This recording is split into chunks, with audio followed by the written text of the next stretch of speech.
Hello, and welcome once again to Fort Worth Weekly's World Cup update for the group stage. I'm Christian Lynn, along with GP Kennedy, Hey, and we're coming to you once again from the Tin Panther, and we have better audio equipment this time to hopefully fix the issues that were in our last vlog. So, all right, well, let's get to it, GP. It's good to okay. have you here. Thanks for inviting me again. Yes. I'm amazed you had me back, actually, to be honest. Yeah. All right. Well, let's briefly recap the group stage. Okay. Um, Can I start? yes. Because the very first kind of like decisive round of games was in the Portugal, Spain, Iran axis, and all three teams could qualify. Portugal faced Iran. Everybody expected Portugal to just kind of sail through with Ronaldo at the helm. Spain were playing, remind me, already eliminated. Morocco. Sorry, Morocco already eliminated. That was supposed to be easy. And oh my Lord, it went right down to like the last seconds of additional time, right at the end of the game, where Iran got a disputed penalty kick off of the video assistant referee, which is new for this World Cup. Spain was losing and within the space of about 2 minutes, Iran got the goal. Spain was eliminated. Spain scored and they were top of the group. And then Iran had this chance, like through on goal from 5 yards to eliminate Portugal. Cristiano Ronaldo goes home and the guy lashes the ball into the side net. Spain wins the group. Portugal comes second. It's as you were like before it all kicked off, which is the way people expected it to turn out. And I nearly had a heart attack. And it was fantastic. That's what decisive soccer games are all about. It was fantastic. Oh, it was. Yeah. So, right. So with that set of games, Iran was eliminated. Morocco had already been. Mm-hmm. Right. So, and we had already eliminated Saudi Arabia and Egypt from Group A. Group C, the Australians were their last remaining Failed. flicker of hope Yeah. went out when they lost to Peru, which was already eliminated. This is a common theme. Let's see. Group D, Nigeria and sentimental favorites Iceland have gone out. Nigeria after losing to Argentina. Well, and Did Argentina look like a better side for you in that game, or did they just kind of beat a very average, I hate to say, very average Nigeria team? They looked better. I'll say that. Less bad or actually good? Less bad. Yeah, okay. Yes. Yeah. And then let's see. Group E was let's see. Group E was That was Brazil, wasn't it? right. Yes. Yeah. So Costa Rica and Serbia go out. Then Serbia had the opportunity to qualify. they did. Yeah. Yeah. Yes, Couldn't but- beat Brazil. So. Right, and yes, even when Brazil's below par, it can still be a tough ask. So Even with Neymar in the team. yes, and well, the big story was Germany going out of Group F, and Sorry, I'm laughing because the English side of my Facebook friends group absolutely exploded with glee. It's like, the war was like so many years ago, 70, 3 years ago, whatever it finished, and English people still love to see Germany fail, I hate to say. Certainly the English people I know still in England. Yeah, So yeah. But that was a huge shock. yes. Full disclosure, I did tip Germany to win the World Cup. So if for some strange reason you actually went and bet on that on the basis of me predicting it, my bad. But you're bad also for being dumb enough to follow what I said. So. Yeah, well, I mentioned in the last post that we see Germany pull themselves out of the fire all the time, and this time they couldn't do it, and so they're out of the World Cup at the earliest stage since 1938. Wow! When they were probably busy getting ready to start the Second World War. That they're Germany probably like focused on other things. Not that I'm still focused on the Second World War as an Englishman, obviously. So. Right. I have to say, I was watching the Telemundo and watching all the games on Telemundo, and when South Korea played Germany and beat Germany to eliminate them, allowing Mexico to go through despite being absolutely rolled 3-0 by Sweden. All the goals came in the second half. The the Hispanic commentator on Telemundo shouted "Dankeschön" when Korea scored. I guess he doesn't know the Korean for thank you. So yes. that's as close as he could get, which, yes. you know. Let's see. At least he didn't make any racist gestures on camera, unlike two Telemundo people that right. They did. that have been suspended. So. Yes, they don't know this stuff, and they probably should by this point. So can we chalk that up to overexcitement, or is it just am I being too generous? That may very well be the case.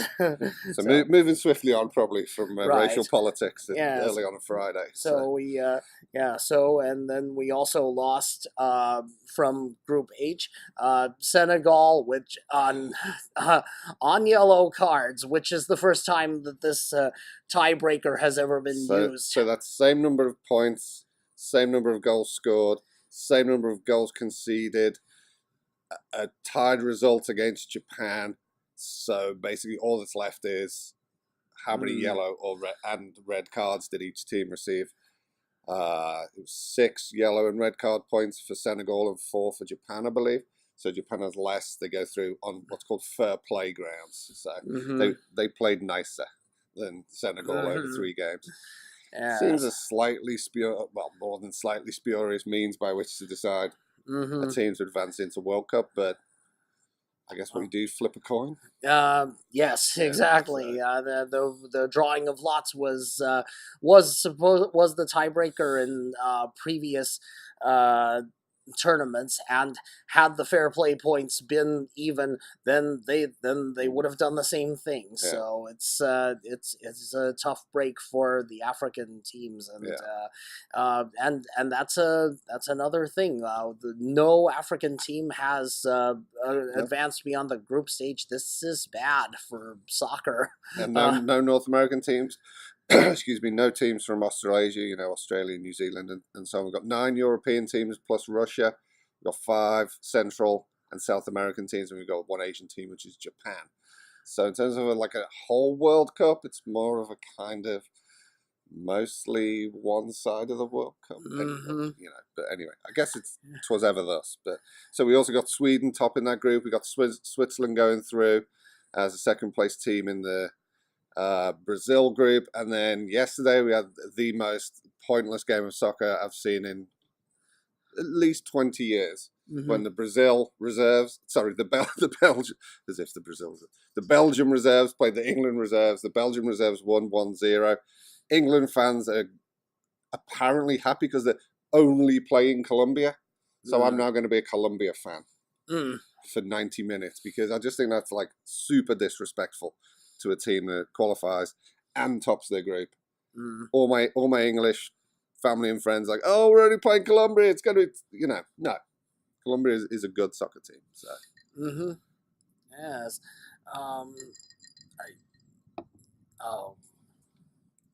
Anything to say on the 11 reserves against 11 reserves in a live World Cup game? Yes, I thought the France-Denmark game was even more boring. But, that was more boring. But in terms of the pointlessness, what is the point of the exercise of playing basically all of your backup players, but playing your first-choice goalkeepers? Yeah, anyway, yes. Should we leave it there and then we'll come back and do predictions? Why don't we... Is there any politics that you wanted to insert? Well, not at the moment. But yes, we... Yes, let's leave it there, and we'll get to the our previews of the round of 16 games. So we start the round of 16 on Saturday the 30th at 9 a.m. Central Time. The first game looks appetizing on paper. France versus Argentina. I look at this game. I think France should win in a walk, but then I look at the teams actually play, and France has not been as fluid as they should be. When did France ever get out of first gear? When was the last time you saw France fluid and walking over a team? So, I mean, my hot take on that is I have France 1-0 late in a game that is like full of great attacking players and is almost completely devoid of great attacking play.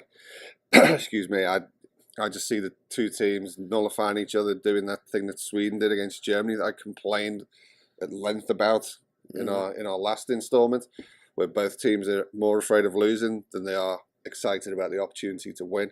And I just think they cancel each other out. It's dull as ditch water, and it's France 1-0 late. Probably Paul Pogba, your guy. So for the win. So you going to put a score on the France walk? No. When you have Lionel Messi in the game, there is always the chance that he can just decide we're not losing this one and drag his team to victory. In that regard, Argentina's kind of like LeBron James and the Cleveland Cavaliers, and we saw the limits of that approach in the NBA Finals. You must be wearing like specially padded pants with it because you're sitting on the fence so hard right now. Come on, it's like no, I've said 1-0. I've even said late. So let's go with the score. I'm picking France. I think it will be. I think one goal sounds like an eminently so basically you've copied my prediction. Yes, that's fine. A good one. That's fine. That's fine. I'd take that. I'd take that as a compliment. So. Yes, I don't. So France 1, Argentina 0. Yeah, I don't know that Didier Deschamps is the proper coach for that France team. Let's talk after the World Cup, see if they've won it by winning every game 1-0 or on penalties. So a la Portugal in the Euros 2 years ago. So okay. So France 1, Argentina 0. All right. Saturday 9 a.m. Take it to the bank with my Germany prediction. The next game after that will be Portugal versus Uruguay at 1 p.m. on Saturday the 30th. And we've got Cristiano Ronaldo versus Luis Suarez.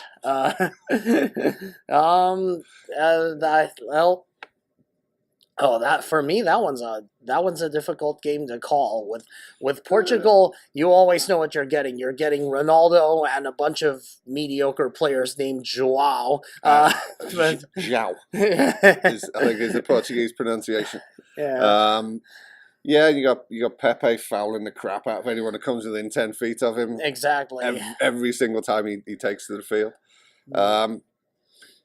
Yeah, it's what you say. If Uruguay wasn't conceded a goal in the 3 group stage games, nullifies Ronaldo, Uruguay wins the game without much threat. If Ronaldo's on fire, he's an almost impossible force to match. So, I mean, I've got Uruguay on penalties. I'm being super specific. I'm laughing because my record is 0-1 so far. Germany to win the World Cup. But I've got Uruguay on penalties, perhaps in a 1-1, 2-2 situation in regulation and extra time, overtime. But I think this one will go down to the wire. My heart says Ronaldo to miss a crucial penalty, but my head says, of course, he won't. But Uruguay on penalties is what I have. Well, I am also anticipating a dull game. I didn't say dull. I said 1-1 or 2-2. That infers more excitement than France Argentina. But, yes. So you're expecting dull. Yes. Okay. Yes. Is that because Uruguay plays by nullifying the opposition? That's certainly one reason. Yes. Okay. I think I can see either team pulling this out with a fluke goal. Straight back on the fence there, Christian. Well done.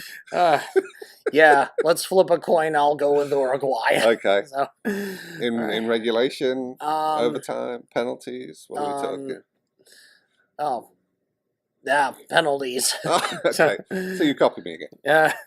Well, I flipped it. Okay, fair enough. I'm just flattered that you think my predictions are so wise, so sagacious that you can't help but follow. So thanks for that. Well, you say that now. Yeah, exactly. Yes.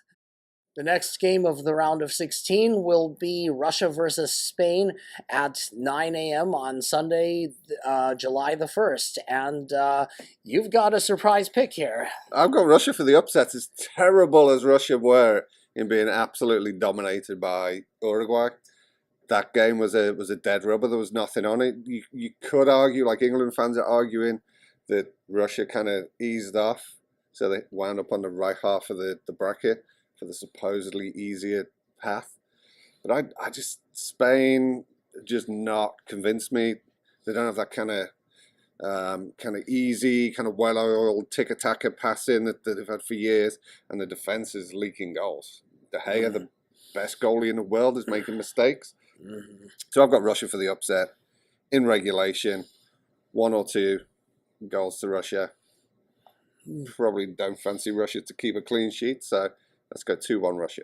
You're looking at the form book, but I'm just looking at the fact that Spain has superior talent, way better players at every position on the field, and I don't know how far Spain is going if they don't pull things together, but I think they will have enough to get past the hosts and put us all out of our misery.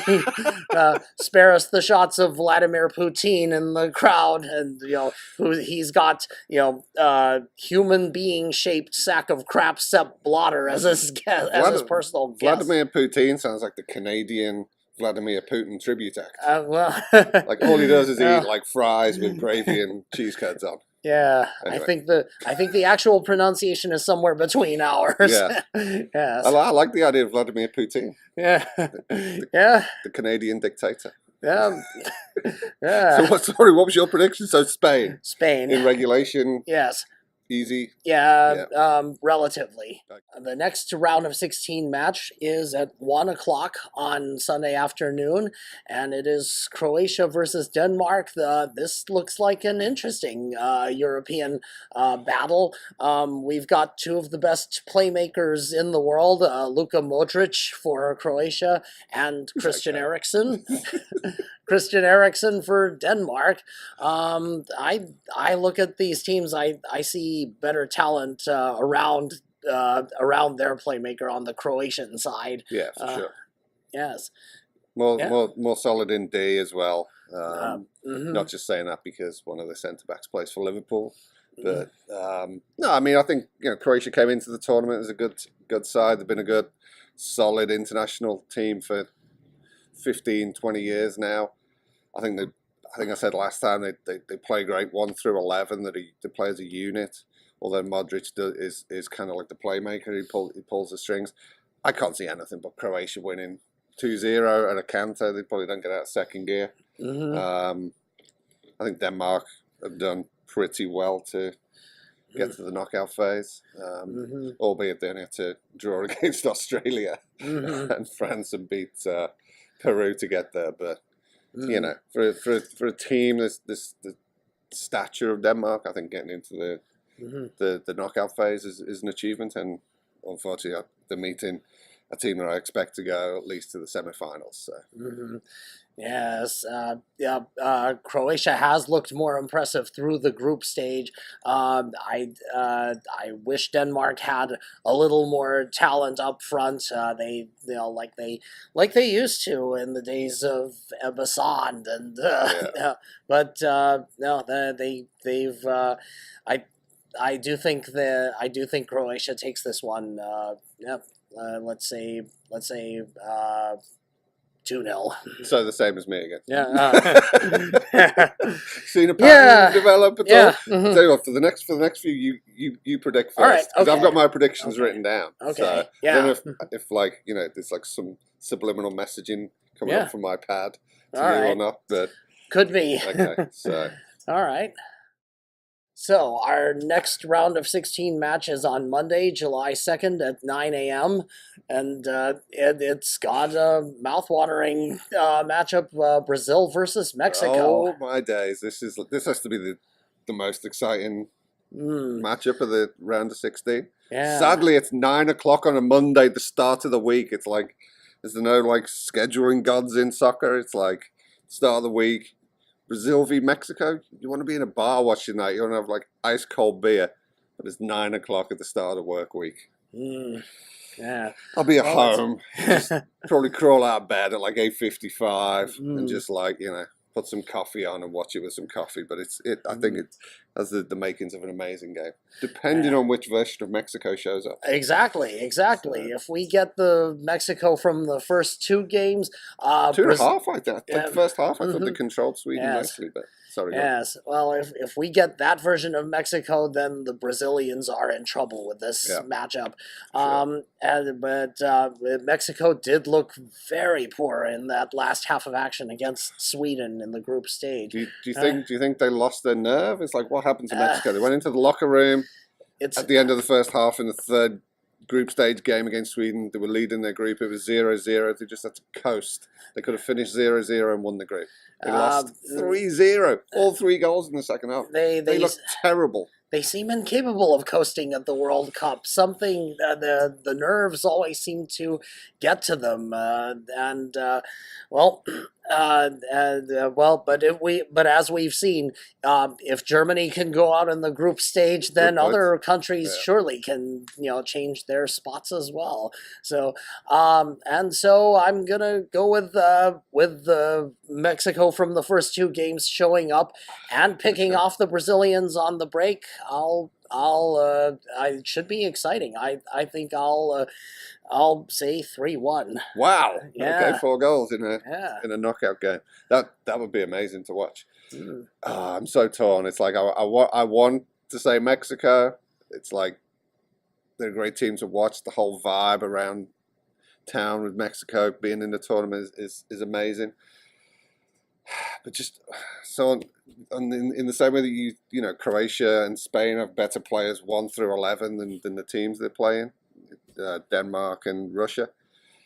Logically, Brazil should be able to control Mexico. But if the Mexico, like you said, the first couple of games shows up, I'm going to say 1-1. It goes to penalties and somebody wins. I'll go Brazil on penalties, much as I hate to say it. After a brave fight, but I would love to see Mexico 3, Brazil 1. That would be awesome. Right. The afternoon matchup on Monday the 2nd is Belgium versus Japan, and I don't see this as much of a contest, frankly. I mean, Japan certainly has the midfield to compete, but they're against who? Not Belgium, surely. Oh, Eden Hazard, Kevin De Bruyne versus the Japan midfield. You're cool with that? I'm better with that than I am with those players against Japan's defense. Okay. Yes, this is and it's a shame that in a certain way that we mentioned that Senegal had gone out, because Belgium versus Senegal would have been a more interesting game. Sure. But yes, Belgium's got too much talent. I see them getting easily past Japan. For sure. I mean, to me, Japan is in the round of 16 because Colombia had a guy sent off in the 3rd minute of the first of the 3 games in the group stage. Japan was awarded a penalty in the 3rd minute against Colombia. They convert the penalty kick. They lead 1-0. They finish up winning the game 2-1. They've effectively drawn the game, tied the game 1-1 against 10 men. Yeah. And then they kind of got the benefit of all the results and the yellow cards and everything. This is just, I mean, mismatch. It's like, can you get a huge 4-5-0? It's that big of a disparity between the 2 teams for me. If Belgium wins this game, however they want, they can play the reserve team that beat England 1-0 yesterday and win this game. So I'm going to go 4-0 Belgium. Goals early, super entertaining, and then they just take the foot off the gas. Bring off Lukaku, De Bruyne, and Eden Hazard for a rest for the last 30 minutes, and just cruise through to the quarterfinal. On Tuesday the 3rd, the day before Independence Day, we'll kick off with Sweden versus Switzerland at 9 a.m. Very another difficult game to call. Unexpected. Yes. Matchup, perhaps. Yeah, Sweden won the group that featured Mexico and Germany. So They probably didn't even have hotels booked for past the group stage. Maybe. How do you see this going? Well, I think Sweden is a more solid team, but I do think that Switzerland has Sherdan Shaqiri, who is a game breaker that the Swedes. The Iron Rumba. Yeah, yeah. I don't think the Swedes have something like that, and I could see him being the difference in such a in a close game like this. Yeah, it's and well, they're. I think Sweden's flattered by even qualifying. To be honest, they basically rolled over a Mexico team that didn't even mentally leave the locker room in the second half of the game. They held what we now know to be terrible German team to a 1-1 tie until the last second of the game. Conceded a free kick, and Tony Kroos scored a great goal. Switzerland are a solid team, solid but unspectacular. Would it be a cliche to say I'm neutral on Switzerland? Switzerland probably wins in a game that probably the least amount of people care about in all of these 8 games. It's I don't know. It's difficult to get excited. So you know what? It'll probably be 4-3 or something. So but Switzerland, 1-0, 2-1. Yeah. Hopefully there'll be some good play in there. Maybe a great goal or two. But even as a lifelong soccer fan and a European, it's difficult to get enormously excited about Sweden against Switzerland. Yeah. Let's see. Maybe one of the teams, surprises me. Yeah. Here's hoping. We refilled our water glasses for the last game for the round of 16, and it looks like an exciting one. Colombia versus England. Okay. Sorry, go on. Tell us why it's exciting. Well, there's a big question mark hanging over this game, and it's the health of James Rodriguez, who exited the Colombia's win over Senegal, and with what looked to be a hamstring injury, and we're still awaiting word on whether he'll be fit to play against England, and everything is going to hinge on that. Colombia is this team has run hot and cold through the group stage. They were able to beat Senegal on a set piece without James, but they need to be their best selves if they're going to take down England, and they need James to do that. So it depends. It depends on what the doctors say, and in large part. Is this another Cavs without LeBron situation? Do you think Colombia without James? I mean, obviously he's the icon. He's the leader on the field. They did manage to score and close out the game without him, like you say, but Colombia with James Rodriguez, I give him a shot just because he does seem to lift his teammates. Without James, I think it's a tough call. Colombia's best weapon, apart from James Rodriguez, is potentially kind of England not taking Colombia fully seriously. If the feedback I've had from family and friends in England is anything to go by, people are already and reading media out of England as well. People are already kind of discounting Colombia and kind of going, "Oh, who are we going to play in the quarterfinals?" So maybe you would think that kind of attitude wouldn't spread to professional athletes or through from the coach or descend from the coach, but who knows? But I kind of almost feel like I need to recuse myself from this because I don't know that I can be objective. I'm kind of pissed, to be honest, by just in the space of less than 24 hours how disrespectful English media has been to Colombia. So I kind of the contrarian in me makes me want Colombia to win. But sorry, go on. Yeah. Well, we've Yeah, we saw them be largely ineffective without him against Japan and Senegal, but with him fully fit against Poland, we saw what they could do. So Yeah. remember though the knockout stage, Mhm. excuse me, because of you have the 90 minutes regulation, you have 30 minutes overtime, and then you have penalty kicks.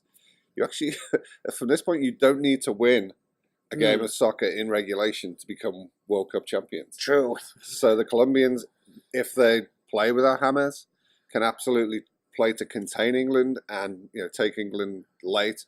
Look at set pieces. It's obviously a fairly negative way to go about it. And it's hard to almost kind of like play to not lose, and I'm not a fan of that, but yeah, that's it. Like you said, I think it's all contingent on whether James Rodriguez is fit. And to be honest, even if he takes the field, he came into the World Cup off of the back of a calf injury. Looks now he's done his hamstring on the same side, so maybe he'd be better as an impact replacement. So starts on the bench. If Colombia needs him, they need a goal with 15, 20 minutes to go, he comes on as an impact player rather than playing him from the start, and then you risk him running foul of his kind of clearly kind of niggling recurrent injuries. But I guess we have to make a prediction at some point. I'm struggling with this one. Yeah. Well, we haven't discussed England much at all in this. They're playing with. It's strange to see them play with three center backs, but it seems to have worked for them so far. I say against Panama and Tunisia. With a last minute winner against Tunisia. Yeah. Well, I think the attacking talent on England's side, especially Harry Kane, I think that will be enough to see England through this round. So, do you have a score? 2-1 to England. Yeah. Oh, you said England. Sorry.